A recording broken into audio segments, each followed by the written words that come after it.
अस्सलाम वालेकुम dear students. I hope कि biochemistry pharmacy technician first year के आप लोगों ने बाकी पहले दो जो प्रैक्टिकल्स है वो लिख लिए होंगे। आज हम लोग डिस्कस कर लेंगे बाकी दो प्रैक्टिकल्स को, ठीक है। और आप लोग इसको लिखकर आपकी बायोकेमिस्ट्री एंड माइक्रोबायोलॉजी की जो एक कॉपी बननी थी, ठीक है, वो आपकी कंप्लीट हो जाएगी। Let's start our practical. अब आप लोगों के पहले 7 प्रैक्टिकल माइक्रोबायोलॉजी के होने के बाद बायोकेमिस्ट्री के 2 लिख लिए हैं आपने, बाकी 2 आज लिखना स्टार्ट करोगे। तो detection of reducing and non reducing sugar in sample, आज हम लोग क्या करेंगे, रिड्यूसिंग और नॉन रिड्यूसिंग शुगर को मालूम करेंगे। तो इसके अंदर सबसे पहले पहले आप लोग अपरेटस लिख लोगे, टेस्ट ट्यूब क्या होती है, फेलिंग्स सॉल्यूशन क्या है, ठीक है, फेलिंग्स सॉल्यूशन और बेनेडिक्ट सॉल्यूशन। अगर आप अपरेटस बनाना चाहो तो आप लोग टेस्ट ट्यूब बना सकते हो, टेस्ट ट्यूब स्टैंड बना सकते हो, ठीक है। बाकी इसके अंदर ऐसा कुछ ड्रॉ करने वाला नहीं है। फेलिंग्स टेस्ट में हम लोग क्या करते हैं, हम लोग सबसे पहले पहले फेलिंग सॉल्यूशन ले लेंगे 1 ml टेस्ट ट्यूब में, ठीक है। उसके बाद फिर हम लोग इसके अंदर 2 ml सॉल्यूशन डाल देंगे जो हमारा सैंपल सॉल्यूशन है, and boiled for few minutes and then observe. अगर आप लोग इसके अंदर लिखना चाहो तो आप लोग इसके अंदर जो है आप लोग मेंशन कर सकते हो बंसन बर्नर को, ठीक है। बंसन बर्नर यानी कि जिससे जिसको जलाकर आप लोग क्या करोगे, आप लोग मतलब कि अपने टेस्ट ट्यूब को हीट अप करते हो, ठीक है। बंसन बर्नर या फिर test tube holder, test tube holder, ठीक हो गया। यानी कि जिसकी मदद से आप लोग उसको पकड़ते हो, ठीक है। एक तो टेस्ट ट्यूब होल्डर भी आपका प्लेटस में आ जाता है, बंसन बर्नर, ठीक है, जिसके ऊपर आप लोग गर्म करोगे। ये चीजें आ गई, ठीक हो गया। आप लोग जब उसको गर्म करोगे तो ऑब्जर्व क्या करते हो, अगर तो रेड कलर के प्रेसिपिटेट नहीं बनते तो it's mean presence of non reducing sugar, कि उसमें कोई शुगर नॉन रिड्यूसिंग शुगर मौजूद है। और अगर तो रेड प्रेसिपिटेट्स बन जाते हैं तो प्रेजेंस ऑफ रिड्यूसिंग शुगर। अब आप लोग अगर बनाना चाहो तो इसके बिल्कुल ऑपोजिट साइड पर आप पेंसिल के साथ क्या करो, आप लोग एक टेस्ट ट्यूब बनाकर, ठीक है, एरो बनाते हो, एक ये टेस्ट ट्यूब बनाओ और एक ये वाली, ठीक है। और एक के अंदर रेड कलर से आप लोग क्या करोगे, प्रेसिपिटेट्स बना के पूरे के पूरे कलर को आप पूरी की पूरी जैसे इस पूरे के पूरे सॉल्यूशन को रेड बनाकर, ठीक है, और फिर रेड कलर के ऐसे दायरे दायरे से ऐसे गोल गोल से बना देते हो, ठीक है। तो ये आप लोगों की बन जाएगी कि presence of the reducing sugar. और एक के अंदर सिर्फ सिर्फ रेड कलर होगा, यानी कि कोई भी प्रेसिपिटेशन नहीं होगी, तो फिर वो नॉन रिड्यूसिंग शुगर होगी, ठीक हो गया। और यहाँ पर आप लोग मेंशन कर दो कि 1 ml जो था वो आप लोगों का फेलिंग्स सॉल्यूशन था, ठीक है। 1 ml आप लोगों की फेलिंग्स सॉल्यूशन थी, ठीक है। और प्लस आपने 2 ml जो था वो अपना सॉल्यूशन ले लिया या फिर सैंपल ले लिया, ठीक हो गया।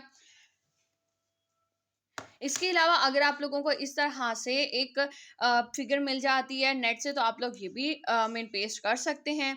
और यहाँ पर आप लोग reducing sugar non reducing sugar का जो है डिफरेंस क्या होता है आप लोग ये भी मेंशन कर सकते हो, ठीक है। आप लोग लिख दो इसको, चाहो तो आप लोग इसको पेंसिल से ड्रॉ कर दो, चाहो तो आप लोग इसका प्रिंट निकलवा के आप लोग इसको पेस्ट कर सकते हो।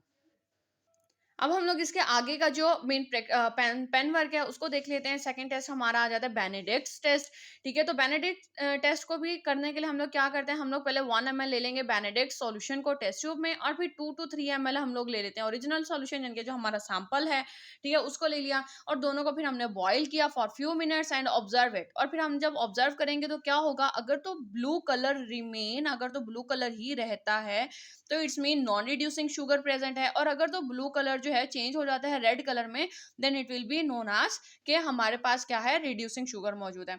और रिजल्ट हमारे पास क्या था कि reducing and non reducing sugars are indicated in the given sample, कि किसी में हमारे पास रिड्यूसिंग शुगर था और किसी में हमारे पास नॉन रिड्यूसिंग शुगर था, राइट। यहाँ पर हमारा ये वाला प्रैक्टिकल कंप्लीट हो जाता है। नेक्स्ट प्रैक्टिकल हमारा स्टार्ट होता है that identification of the carbohydrates, fructose, glucose और सुक्रोज का, ठीक है। तो इसके अंदर भी हम लोगों को क्या चाहिए, हमें टेस्ट ट्यूब चाहिए, वाटर बाथ और हमें बर्नर चाहिए, वही चीज आ गई, ठीक है। और हमें यहाँ पे केमिकल रिएजेंट क्या चाहिए, बारफोर्ड रिएजेंट। बारफोर्ड टेस्ट करने के लिए हम लोग क्या करते हैं, 1 ml बारफोर्ड रिएजेंट ले लिया टेस्ट ट्यूब में, उसके अंदर 2 to 3 ml हमने डाल दिया ओरिजिनल अननोन सॉल्यूशन, जिसका हमें नहीं पता कि फ्रुक्टोज है, ग्लूकोज है या फिर सुक्रोज है। और फिर हम इसे बॉईल करते हैं फॉर फ्यू मिनट्स के लिए एंड ऑब्जर्व इट। और फिर हम लोग उसको मतलब कि तज्जिया क्या कहोगे, कि हम लोग देखेंगे, गौर फिक्र करेंगे, ठीक हो गया। फिर आप लोग ये इस तरह का एक टेबल बनाते हो जो पेन वर्क में बना रहे हो, हर टेबल को ऑब्जर्वेशन और रिजल्ट के टेबल को आप लोग पेंसिल वर्क में भी बनाओगे, ठीक है। इसी तरह से आप पिछले प्रैक्टिकल में भी बनाओगे। ऑब्जर्वेशन में देखते हो कि अगर तो आपके पास red precipitates appear in 5 minute, 5 minute के अंदर अंदर रेड प्रेसिपिटेट्स अगर अपीयर होते हैं, देन इट मीन्स मोनोसेकेराइड्स मौजूद हैं, ठीक है, यानी कि ग्लूकोज या फ्रुक्टोज मौजूद है। और अगर तो रेड प्रेसिपिटेट्स अपीयर होते हैं 5 मिनट के बाद, तो इट्स मीन के डाइसेकेराइड्स मौजूद हैं। ठीक हो गया। और फर्स्ट पेज के यानी कि प्रैक्टिकल के सामने वाले पेज पर आप लोग इस तरह से ऑब्जर्वेशन रिजल्ट का वही वाला पेंसिल में के साथ बना दे तो टेबल, और नीचे आप लोग रिजल्ट लिखोगे, ठीक है, वही रिजल्ट जो कि आप लोग पेन वर्क में लिख रहे हो, ठीक है, वही चीज आप यहाँ पे लिख दोगे that carbohydrates are present as monosaccharides in the form of glucose and fructose and as disaccharides in the form of sucrose in the given sample. ठीक हो गया। और अगले पेज पर आप लोग मोनोसेकेराइड के कुछ मतलब स्ट्रक्चर्स ड्रॉ कर दो, और इसी तरह से डाइसेकेराइड का स्ट्रक्चर आप लोग ड्रॉ कर दो, जैसे कि यहाँ पे सुक्रोज का किया गया है, ग्लूकोज और फ्रुक्टोज को मिलाकर। अगर आप लोग इस चीज़ को ड्रॉ करते हो तो बच्चे आप लोगों को ये भी मालूम होना चाहिए कि ये दोनों के दोनों आपस में किस लिंकेज से मीन जुड़े हुए हैं, ठीक है, या फिर ये कि सुक्रोज किन दो मोनोसेकेराइड को मिलाकर बनता है, ठीक है, फिर ये भी कि ग्लूकोज का किस में मौजूद होता है, फ्रुक्टोज कहाँ पे मौजूद होता है। कहने का मकसद ये है कि बच्चे अगर आप लोगों को ये प्रैक्टिकल में आ जाता है तो आपसे सवाल किया जा सकता है कि सुक्रोज कौन सी क्लास से ताल्लुक रखता है, ग्लूकोज फ्रुक्टोज किस क्लास से ताल्लुक रखता है, ठीक है, और जो सुक्रोज है वो किन दो से मिलकर बना है, या फिर इसी तरह से बाकियों की बात करते हो आप लोग, ठीक है। तो आप लोग कहते हो कि ये चीजें डाइसेकेराइड, मोनोसेकेराइड, पॉलीसेकेराइड, इनकी भी डेफिनेशंस आप लोगों को आनी चाहिए। और आखिर में आप लोगों का रिजल्ट आ जाएगा, ठीक है, रिजल्ट वही जो भी आप लोगों ने पेंसिल वर्क में लिखा था वही आप लोग यहाँ पे पेन वर्क में मेंशन कर दोगे that carbohydrates are present as monosaccharides in the form of glucose and fructose and as disaccharide in the form of sucrose. क्या हमारे पास मोनोसेकेराइड्स की सूरत में कैसे मौजूद था, ग्लूकोज और फ्रुक्टोज की शक्ल में, और डाइसेकेराइड्स मौजूद थे इन द फॉर्म ऑफ सुक्रोज की शक्ल में। ठीक हो गया। यहाँ पर हमारी अल्हम्दुलिल्लाह बायोकेमिस्ट्री के प्रैक्टिकल्स कंप्लीट हो जाते हैं। अगर आप लोग बायोकेमिस्ट्री माइक्रोबायोलॉजी के प्रैक्टिकल्स को आगे पीछे करके लिखते हो, यानी कि बायोकेमिस्ट्री के पहले लिख लिए 4 और उसके बाद माइक्रोबायोलॉजी के लिखते हो, तो भी उसके अंदर कोई मतलब कि फर्क नहीं पड़ता। आप दोनों में से कोई सा भी पहले लिख सकते हो, कोई से भी बाद में लिख सकते हो। ये नहीं कि दोनों के सारों को मिलाकर और आप लोग आगे पीछे कर दो, नहीं। किसी एक सब्जेक्ट के पहले लिखो, किसी एक सब्जेक्ट के बाद में लिखो।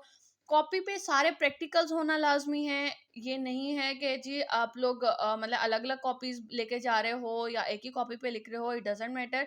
आप एक कॉपी पे लिख लेते हो तो आपका फ़ायदा है, पैसे बच जाते हैं। अलग-अलग कॉपी पे लिख लिया है तो कॉपीज़ को दोबारा कंबाइन करने की ज़रूरत नहीं है। बस आपने प्रैक्टिकल सेंटर में दोनों कॉपीज़ एक साथ लेकर जानी है, ठीक है? अगर बायोकेमिस्ट्री, माइक्रोबायोलॉजी का प्रैक्टिकल है तो दोनों कॉपीज़ एक साथ लेकर जाओगे, सारे प्रैक्टिकल्स अटेम्प्ट हुए हुए होने चाहिए।